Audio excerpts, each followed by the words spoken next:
Good morning बच्चों, good morning sir. कैसे हैं आप सब। आज का हमारा छोटा सा लेकिन बहुत इंटरेस्टिंग सा टॉपिक है, आपको सीखने में मज़ा आएगा। 9th क्लास की केमिस्ट्री पढ़ रहे हैं हम। चैप्टर नंबर 4 है, टॉपिक नंबर 4.3 है और टॉपिक का नाम पता क्या है? Chemical formula of binary ionic compound. Binary ionic compound का हमने केमिकल फार्मूला लिखना सीखना है। क्या सीखना है? केमिकल फार्मूला किसका?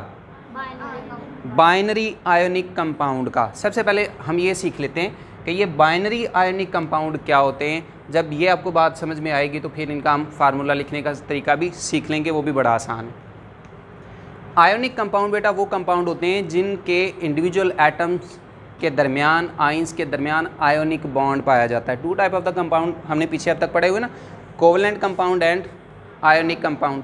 कोवलेंट कंपाउंड वो कंपाउंड होते हैं जिनमें कोवलेंट बॉन्डिंग पाई जाती है। आयनिक कंपाउंड वो कंपाउंड होते हैं जिनमें कौन सी बॉन्डिंग पाई जाती है? आयनिक बॉन्डिंग पाई जाती है। और आयनिक बॉन्डिंग किन के दरमियान में होती है? आइंस के दरमियान। किन के दरमियान? जैसे यहाँ पे मैंने आपको 3 मिसालें दी हैं। लिथियम ऑक्साइड है, इसमें एक लिथियम का आयन होता है, दूसरा ऑक्सीजन का आयन होता है। इसी तरह एल्यूमिनियम ऑक्साइड है, इसमें एक एल्यूमिनियम का आयन है और दूसरा ऑक्सीजन का आयन है। मैग्नीशियम नाइट्राइड है, एक मैग्नीशियम का आयन है और एक नाइट्रोजन का आयन है। नाइट्रोजन के इस आयन को नाइट्राइड कहते हैं, इसलिए मैग्नीशियम नाइट्राइड। ठीक है, इसमें अगर आप देखें तो ये सारे, ये वाला आयनिक कंपाउंड है, ये भी आयनिक कंपाउंड है, ये भी आयनिक कंपाउंड है। क्यों? क्योंकि ये बने हैं अपने आयन्स से। इनके दरमियान बॉन्डिंग कौन सी है? बॉन्डिंग है, और ये आयन्स के मिलने से बने हैं। ये भी आयन है, ये भी आयन है। लिथियम ऑक्साइड, एल्यूमिनियम और ऑक्सीजन ये दोनों भी आयंस हैं। मैग्नीशियम और नाइट्रोजन के भी क्या हैं? आयंस हैं। तो फिर ये आयंस बनते हैं पहले, फिर उनके दरमियान strong electrostatic force of attraction पैदा होती है और ये एक दूसरे के साथ जुड़ जाते हैं, आयोनिक कंपाउंड बन जाता है। अब बाइनरी कब कहते हैं? क्या बाइनरी कब कहते हैं? जब किसी आयनिक कंपाउंड के अंदर सिर्फ 2 ही एलिमेंट के एटम्स मौजूद हैं, 2 एलिमेंट के आयंस मौजूद हों। बाइनरी कब कहते हैं? जब आयनिक कंपाउंड के अंदर कितने आयंस हों? जस्ट 2 आयंस हों। कितने आयंस हों? लिथियम ऑक्साइड में कितने हैं? 2, एक लिथियम का और एक ऑक्सीजन का। एल्यूमिनियम ऑक्साइड में 2 है। मैग्नीशियम नाइट्राइड में एक सिंपल सी मिसाल जो डेली लाइफ में आप का जिससे वास्ता पड़ता है वो भी लिख लें, NaCl। NaCl टेबल सॉल्ट जो हम घरों में खाने में इस्तेमाल करते हैं, इसमें एक कौन सा आयन है? सोडियम का और दूसरा क्लोरीन का। तो ये बाइनरी आयनिक कंपाउंड हैं। क्या हैं? अब हम सीखते हैं कि यहाँ आप देखेंगे कि यहाँ लिथियम का आयन है, उसके ऊपर एक पॉजिटिव चार्ज है। ऑक्सीजन का आयन है, उसके ऊपर 2 नेगेटिव चार्ज है। लेकिन जब इनका फार्मूला लिखा हुआ है तो Li2O लिखा हुआ है, लिथियम के साथ नीचे 2 लिखा हुआ है, ऑक्सीजन के साथ कुछ नहीं लिखा। यहाँ एल्यूमिनियम के ऊपर 3 पॉजिटिव चार्ज है, ऑक्सीजन के ऊपर 2 नेगेटिव चार्ज है। यहाँ इस सूरत में Al2O3 लिखा हुआ है। ये कैसे लिखा हुआ है? क्या तरीकाकार है? क्यों इस्तेमाल करते हैं? एल्यूमिनियम के ऊपर 3 था लेकिन इसके साथ 2 लिखा हुआ है। ऑक्सीजन के ऊपर 2 था लेकिन इसके साथ 3 लिखा हुआ है। ये क्या तरीका है? किस तरीके से हम ये फार्मूला लिखते हैं? अब हम ये सीखने वाले हैं। अब हम ये सीखने वाले हैं। मुश्किल कोई नहीं है, बड़ा आसान है। इसको लिखने का तरीका, जब हम ये आयनिक कंपाउंड का, बाइनरी आयनिक कंपाउंड का केमिकल फार्मूला लिखते हैं तो आपको सबसे पहले उस कंपाउंड का नाम पता होना चाहिए। सबसे पहली बात क्या पता होनी चाहिए? Name of the ionic compound आपको पता होना चाहिए। जैसा कि यहाँ पे देखो, ये क्या है? Lithium oxide. ये क्या है? Aluminium oxide. ये क्या है? मैग्नीशियम नाइट्राइड है। ये क्या है? Sodium chloride. आपको आयनिक कंपाउंड का सबसे पहले क्या आना चाहिए? नाम आना चाहिए, नेम आना चाहिए। जब आपको नाम आता होगा तो फिर उसके अंदर से, नाम के अंदर से आप कैटाइंस और एनाइंस अलग-अलग करेंगे। क्या अलग करेंगे?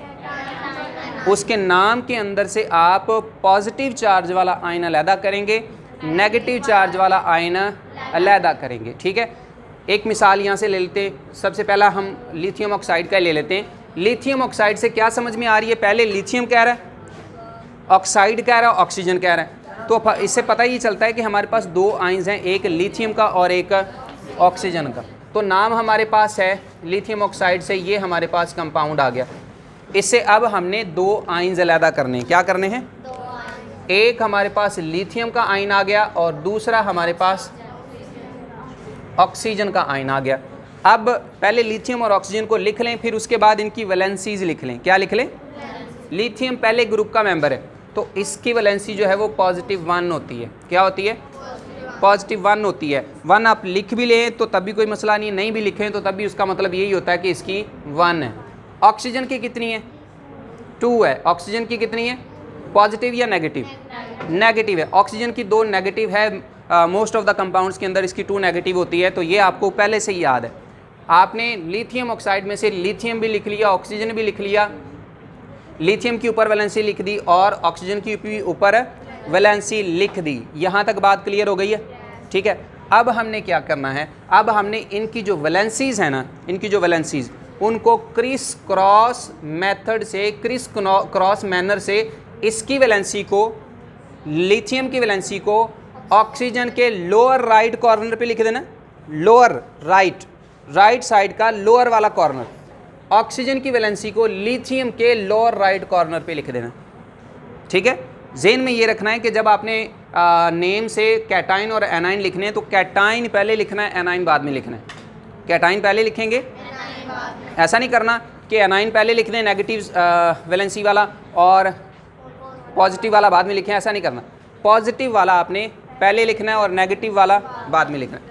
अब इनकी जो वैलेंसीज हैं उसको हम क्रिस क्रॉस मैनर से एक्सचेंज कर देंगे। ये चली जाएगी इधर और ये चली जाएगी इधर।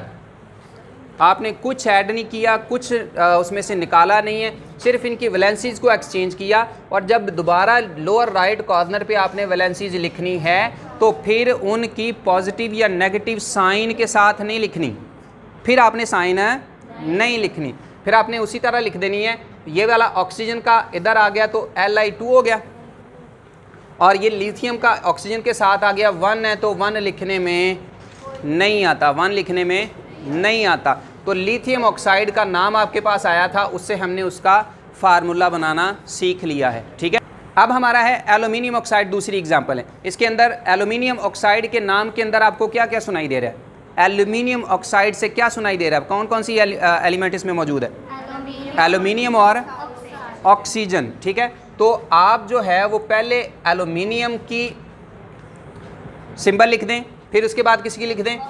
ऑक्सीजन की। फिर इसके बाद इनकी क्या लिखनी है? वैलेंसीज लिखनी है। क्या लिखनी है? एल्यूमिनियम की जो वैलेंसी है वो 3 पॉजिटिव होती है और ऑक्सीजन की अगेन कितनी है? 2 नेगेटिव। अब क्या करना है? क्रिस क्रॉस मैनर से इनकी वैलेंसीज को एक्सचेंज कर देना है। ठीक है। एक की वैलेंसी दूसरे के लोअर राइट कॉर्नर पे लिख देनी है आपने, नीचे आके लिखेंगे तो अब दोबारा आपने इनको लिखना है और इसकी वैलेंसी यहाँ but without sign, without positive और नेगेटिव चार्ज, विदाउट पॉजिटिव और नेगेटिव चार्ज। एल्यूमिनियम 2 हो गया और ऑक्सीजन के नीचे क्या आ गया? तो ये एल्यूमिनियम ऑक्साइड लिखा गया। इसी तरह मैग्नीशियम नाइट्राइड के नाम से क्या समझ में आ रहा है आपको? एक मैग्नीशियम है और एक नाइट्रोजन। तो पहले आप मैग्नीशियम, क्योंकि पॉजिटिव जो आयन है, कैटाइन है, वो हमने लेफ्ट पे लिखना है, पहले लिखना है और बाद में हमने negative. Magnesium nitride, Mg for magnesium, N for nitrogen, nitrogen है, नाइट्रोजन से नाइट्राइड बनेगा। मैग्नीशियम की वैलेंसी कितनी है जी? ये दूसरे ग्रुप से इसका ताल्लुक है तो इसकी 2 पॉजिटिव है, तो इसकी हमने नाम लिख दिया मैग्नीशियम और नाइट्रोजन। उसके बाद फिर उनकी क्या लिख दी? वैलेंसीज लिख दी। मैग्नीशियम की कितनी है? 2 पॉजिटिव और नाइट्रोजन की 3 नेगेटिव है। अब अगला काम क्या करना है? अब क्रिस क्रॉस एक्सचेंज करना है वैलेंसीज को। क्या करना है? मैग्नीशियम की नाइट्रोजन के लोअर राइट कॉर्नर पे चली जाएगी और नाइट्रोजन की मैग्नीशियम पे, तो ये क्या बनेगा फिर? Mg3 nitrogen 2।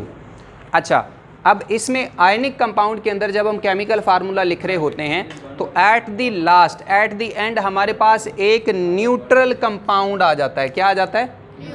न्यूट्रल कंपाउंड बनता है, हमें हासिल होता है, जिसके ऊपर तो जिसके ओवरऑल ना जिसके ऊपर को पॉजिटिव चार्ज होता है और ना ही उसके ऊपर नेगेटिव चार्ज होता है। In case of lithium oxide भी हमारे पास न्यूट्रल आया, in case of aluminium oxide भी हमारे पास न्यूट्रल आ गया और मैग्नीशियम नाइट्राइड की सूरत में भी Mg3N2 हमारे पास एक न्यूट्रल कंपाउंड बन गया। ये था बेटा आज का टॉपिक। आप लोगों का कोई सवाल हो तो आप मुझसे पूछ सकते हैं। सर, ये वैलेंसीज कैसे आई? ये वाली वैलेंसी जो इनके ऊपर लिखते हैं ये कैसे आती है, ये कहाँ से आती है, ये बेटा याद रखनी पड़ेगी। याद कैसे रखनी है, आप अपनी बुक खोलें, उसका पीरियोडिक टेबल देखें ज़रा, पेज नंबर 47 के ऊपर। पीरियोडिक टेबल का फर्स्ट ग्रुप नंबर 1 जो कि शुरू हो रहा है हाइड्रोजन से, उसके नीचे लिथियम है, लिथियम के नीचे सोडियम, सोडियम के नीचे पोटाशियम, रुबिडियम, सीजियम। पहले ग्रुप के जो मेंबर हैं, अगर आपके किसी आयनिक कंपाउंड के अंदर पहले ग्रुप के एलिमेंट्स में से कोई एलिमेंट आ जाए तो आपके ज़हन में आ जाना चाहिए कि इसकी जो वैलेंसी है वो +1 है। कितनी है? +1 है।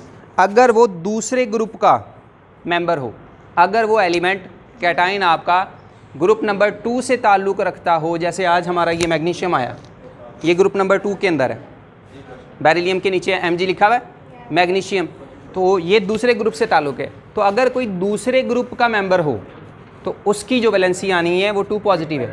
कितनी आनी है? आगे आ जाओ, क्रॉस करके ये दरमियान वाली ट्रांजिशन मेटल्स को छोड़ के आगे आ जाओ। जो बोरॉन से शुरू हो रहा है, बोरॉन फैमिली, बोरॉन फैमिली के अंदर आपने जो वैलेंसी देनी है ओवरऑल जो है वो आप लोगों को समझाने के लिए, सिखाने के लिए जो मोटा सा कॉन्सेप्ट है वो ये है कि ये तीसरा ग्रुप है और तीसरे ग्रुप की जो वैलेंसी है वो 3 पॉजिटिव होगी। क्या होगी? जैसे यहाँ पे हमने एल्यूमिनियम देखा, एल्यूमिनियम देखो इसी बोरॉन फैमिली का है, बोरॉन से नीचे Al एल्यूमिनियम, तो उसकी वैलेंसी हमने क्या दी? 3 पॉजिटिव। अच्छा, अब कार्बन के बाद आप उसमें नाइट्रोजन फैमिली पे आ जाएं। नाइट्रोजन फैमिली से शुरू हो जाएगी वैलेंसी नेगेटिव में, नाइट्रोजन फैमिली से नेगेटिव में वैलेंसी हो जाएगी। नाइट्रोजन की जो वैलेंसी है वो 3 नेगेटिव होगी। कितनी होगी? यहाँ पे हमने देखा, ये देखो, नाइट्रोजन से आगे आ जाएं ऑक्सीजन फैमिली में, उसके ग्रुप के मेंबर्स की जो वैलेंसी है वो 2 नेगेटिव होगी। ऑक्सीजन आ जाए, सल्फ़र आ जाए, सेलेनियम आ जाए, उनकी कितनी होगी? 2 नेगेटिव, 2 नेगेटिव। हैलोजन आ जाए, 7वां group, fluorine, chlorine, bromine, iodine, astatine, तो उनकी कितनी होगी? 1 नेगेटिव, 1 नेगेटिव, 1 नेगेटिव। अब ये क्यों है? इनकी पॉजिटिव क्यों है और उनकी नेगेटिव क्यों है? ये वैलेंसी बेटा तब आती है जब कोई एलिमेंट या तो इलेक्ट्रॉन गेन करता है या इलेक्ट्रॉन डोनेट करता है, या इलेक्ट्रॉन गेन करता है या इलेक्ट्रॉन डोनेट करता है। आपके ग्रुप नंबर 1 के जो एलिमेंट्स हैं उनके वैलेंस शेल में एक एक्स्ट्रा इलेक्ट्रॉन होता है, एक एक्स्ट्रा। वो अपनी कॉन्फ़िगरेशन को स्टेबल करने के लिए उस इलेक्ट्रॉन को खारिज कर देते हैं और उनके ऊपर पॉजिटिव चार्ज आ जाता है, वही उनकी वैलेंसी है। ग्रुप नंबर 2 के जो एलिमेंट्स हैं, जैसा कि आपको मैग्नीशियम की मिसाल यहाँ पे दी गई, उनके वैलेंस शेल में 2 एक्स्ट्रा इलेक्ट्रॉन्स हैं। कितने हैं? 2 हैं। वो उन 2 इलेक्ट्रॉन्स को खारिज कर देते हैं तो उनके ऊपर 2 पॉजिटिव चार्ज और वैलेंसी आ जाती है। चार्ज कह लें, वैलेंसी कह लें। ग्रुप नंबर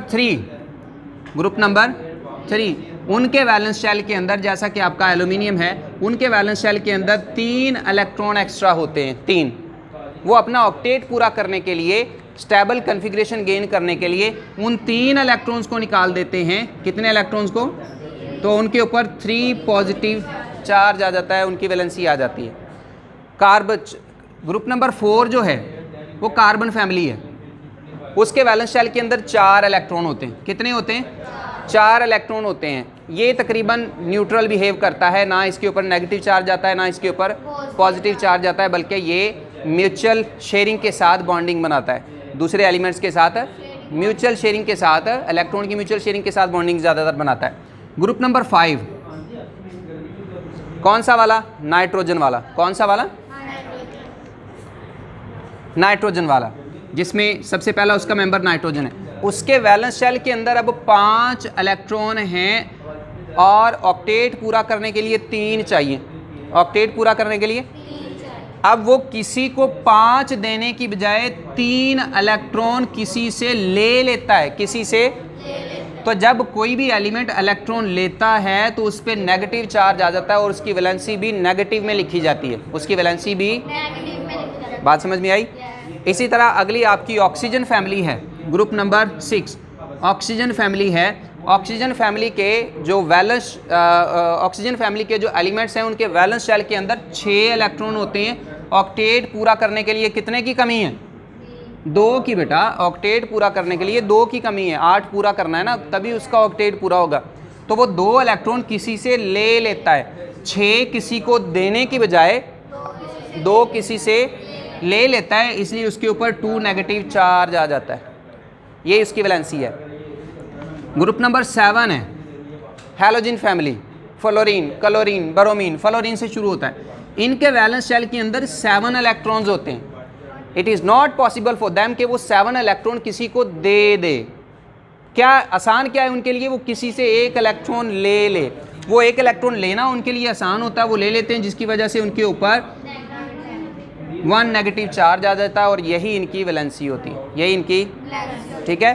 तो किसी की वैलेंसी पॉजिटिव में तब लेनी है जब वो इलेक्ट्रॉन डोनेट करे, नेगेटिव में तब आती है जब वो इलेक्ट्रॉन गेन करे। और ये इलेक्ट्रॉन को डोनेट और गेन क्यों करते हैं?